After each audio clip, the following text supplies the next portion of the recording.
All right, so I am. I've written extensively about this. I am a confessed recovering MSNBC junkie. So I was watching it back when you were allowed on there, long before the Twitter files. You were banished from the hallowed halls of respectable media punditry. You stopped appearing in those outlets. Now, was there a specific incident, or was it just a general, gradual parting of the ways of your politics?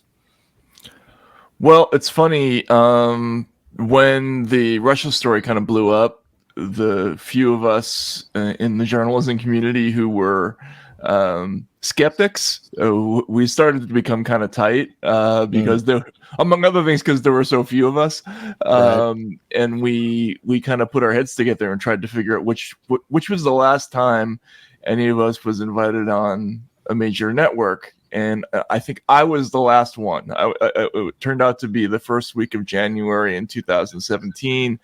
I was on with Chris Hayes and Malcolm Nance, of all people. Wow. And yeah, I didn't really say anything too controversial, except this is obviously a big deal. It's like the Super Bowl of intelligence controversies, and we don't have a whole lot of information yet to go on, and who knows, right? I mean, you're not really supposed to have that take on TV, but that was my take: is we don't have anything to go on. And I wasn't invited on after that. Then I had about a year later, I had a scandal, so it could have been connected to that, like the little my little Me Too thing. But there was a good year before that when I was kind of conspicuously not on TV, and I'm pretty sure that was connected to the Russia thing. Yeah, there was a palpable shift, which you've written a lot about, after Trump was elected, where just any dissenting voice was just not acceptable. And you wrote from very early on that as a reporter, you didn't really think that the reporting on Russiagate was justified by the information that was available. Yeah, I didn't have strong feelings about it. I mean, I had lived there, so people were always calling me about it. But when I did look at it, I thought, wow, there's an awful lot of anonymous sources here. And when the anonymous sources are pointing us in a direction, it's that something else that's unconfirmable. And, that there's always danger signs when you can't recreate the work in the lab, right? As a reporter. So that just made me nervous from the beginning. There was this amazing story I remember really early that was widely reported that the outgoing, as Obama was leaving office, intelligence officials told other intelligence agencies like the Mossad not to share intelligence with the United States because there were leverages of compromise on the incoming administration. I thought, that's an incredible story, right? Whatever is going on with Russiagate, that's a real story. Somebody had to call up a reporter and tell them that, and that's extraordinary. But what are they basing that on? And I think a lot of reporters actually just got confused by the hugeness of that one real phenomenon. I mean, somebody was really telling the Mossad not to share information, but based on what? It was like the Russian nesting doll. You never got to what was actually in the middle of it, and that was a problem.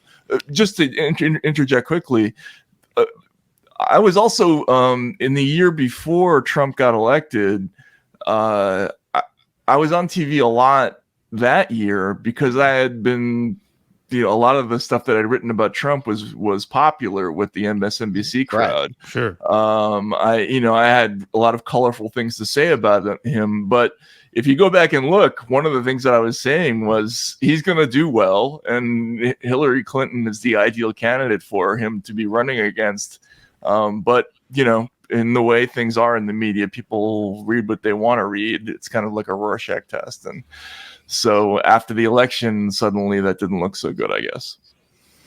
Yeah, and then, obviously you followed the Russiagate saga, all the way through the end, and, has it ended really? But you're right about, in that sort of chapter on Hate Inc. about how Rachel Maddow was going to take the fall for this, and how a lot of, respectable media was willing to throw her under the bus for the sins that they were all pretty much complicit in committing. I just have to tell you this because I think it's funny, because you wrote about March 22nd, 2019, which was yesterday. That was the day my twin boys were born. They had their fourth birthday yesterday. But here's how this happened. So my kids are born. My twins are born. It's like one of the most profound days of my life, right? And then when my in-laws come to the hospital to see them, they're hours old. My mother-in-law gets a beep on her phone saying the Mueller report was turned in, and they say there's going to be no new charges. And I'm like, oh man, no new charges. I so want to go on Twitter and troll the libs now, but I can't. I just had my children. This is the most sacred day of my life, and I'm thinking, I can't do it. I can't do it, but I wanted to. But you're right about those following days. And how it really didn't affect it didn't really affect that bubble at all. Were you surprised? I mean, Maddow, her reputation took a hit amongst people who already kind of saw her as having betrayed her former self to a large extent. Yeah, there were a lot of stories talking about how there was a big difference between cable commentary and the hard news, the real reporting that we at the Washington Post and the New York Times do. And I was actually kind of slow in the draw to pick up on the fact that actually what happened at the Times and the Post was worse than what happened on MSNBC. Right.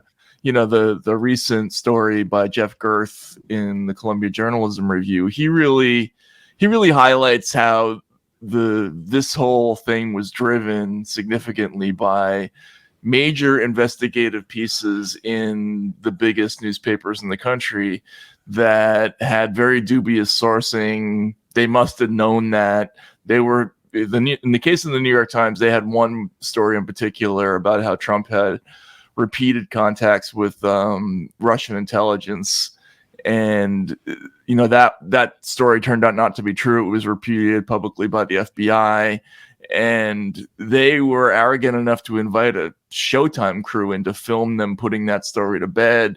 But it was all wrong, and I think it was a little bit of groupthink, a little bit of kind of mass hysteria that gripped the business at the time, and everybody. In journalism, there's only one way that you get to have Robert Redford play you in a movie, and that's if you break a gigantic story. And I think when everybody smelled Russiagate, they thought this is our opportunity to have that happen, and they got over their skis with it. Do you think really it's that they got out over their skis, or that's their business model? Because that's what you wrote about in Hate Inc. That right. This is their business model to get you all hopped up on anger and anxiety, and to always be waiting for the resolution that's just around the corner, hence the walls closing in kind of coverage. Oh, we're gonna get them in the next episode. You just wait. So is that really what it is? I mean, is it really a business model, or did they make an honest mistake? No, I mean, I think you're right. It's just... I think it's a little hard to accept. I mean, I've obviously written about this. There was a very influential piece that summer in 2016 by Jim Rutenberg in the Times talking about, I think it was called Trump is testing the norms of objectivity in journalism. And it was basically a clarion call for us to shift how we do business, right? We're going to no longer worry about being just true, but true to history's judgment. And this was like, basically saying that we're going to take sides now. And if you remember the headline after Trump got elected, it was like foreigners, Democrats, and the students brace for Trump administration. And it was like this, it was sort of a call for audience solidarity. And this was a new business model. And yeah, absolutely. That's what they were doing is, you feel terrible about Trump getting elected. So do we. Tune in tonight and we'll all work it out together. And, we'll tell you about how it's all, his presidency's coming to an end. At the beginning of the end is here. Right. But I guess for me, rationally, I just never thought it was going to penetrate like the news desk to that extent. You know, there were a lot of old timers who kind of got quietly moved out during that period because they wouldn't go to the places that the paper wanted them to go, and we just didn't cover that significant change in the business during that period. Yeah, I mean, it's just so crazy. I mean, you wrote a book called Insane Clown President, how a guy just so transparently and nakedly scandalous as Trump, you would think the media would have no trouble whatsoever just finding legit ways to tear him down. Yet they found all of these completely non-legit ways to tear him down. And I think you've even spoken to this, and you may have even written about this, which is like the idea of framing Trump as this existential Hitlerian threat is what allowed them to feel no guilt or shame about playing fast and loose with the truth, because anything they did to tear him down was justified in their mind, whether it was true or not, to the point where I would, try and debunk this Russiagate narrative every step of the way, and these people wouldn't even argue with me. They would just come back with, well, why are you defending Trump? What's wrong with you? Right. Yeah. And eventually this got articulated openly by people like Sam Harris, right? Well, exactly, right. Who came out and the Biden laptop, the thing that you broke your first volume of the file shows. Yeah, I mean, if it's in service of preventing him from being president, then it's like crime and punishment. Everything is permitted, right? And it's really it's kind of an amazing kind of philosophical story about this shift in the psyche of people in the media. That they went from this model about, this sort of based on evidence and, loosely speaking, obviously the media had serious problems always, but they went to this other model that was based on emotion and belief. And that's why you started to get this personality type. Then you could tell them anything you wanted. You could show them any amount of facts about anything, and they would just say things like, I know he's guilty. I know he is. And the funny thing is he was guilty of other things, surely, but like not these things. And it's still kind of a mystery to me. Like, why didn't they just go after the stuff that he did wrong? He actually did wrong, like that's the thing that I don't really get. Well, it seems to me like there was and still is a sustained effort to shut down the sort of populist tide that had been making its way through the world, right? And so what better way to do that than to unite the intelligence services with the minority party at the time and try and piece together a sort of Lincoln Project type coalition, which ultimately, I mean, as cynical as it was, I mean, it seems to have worked fairly well up until this point. I mean, the GOP has fared poorly in the last 3 national races since then. So maybe they're on to something, as awful as it sounds. Maybe, but I don't know. I get it. It doesn't feel like it's going to hold, does it? It doesn't. And I remember the first time I thought about this problem was oddly enough covering the Howard Dean campaign.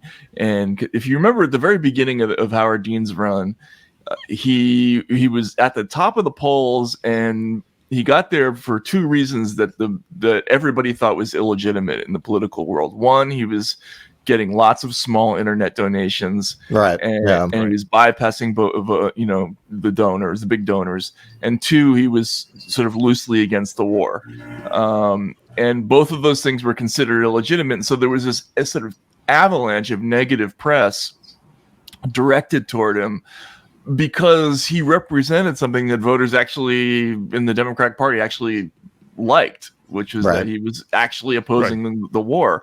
And I think that carries over. That model is consistently true. Like when the public is not in sync with the objectives of like the national security establishment, whoever the vehicle is has to be crushed with extreme force, and Trump has become the embodiment of that. For all his other qualities, he does represent a real rebellion against the system. He didn't have help from the party. He didn't really have help from corporate America with money as much as anywhere near as much as Hillary got. And so I think that's tremendously threatening, especially in the context of Brexit and other things like that. Please clap.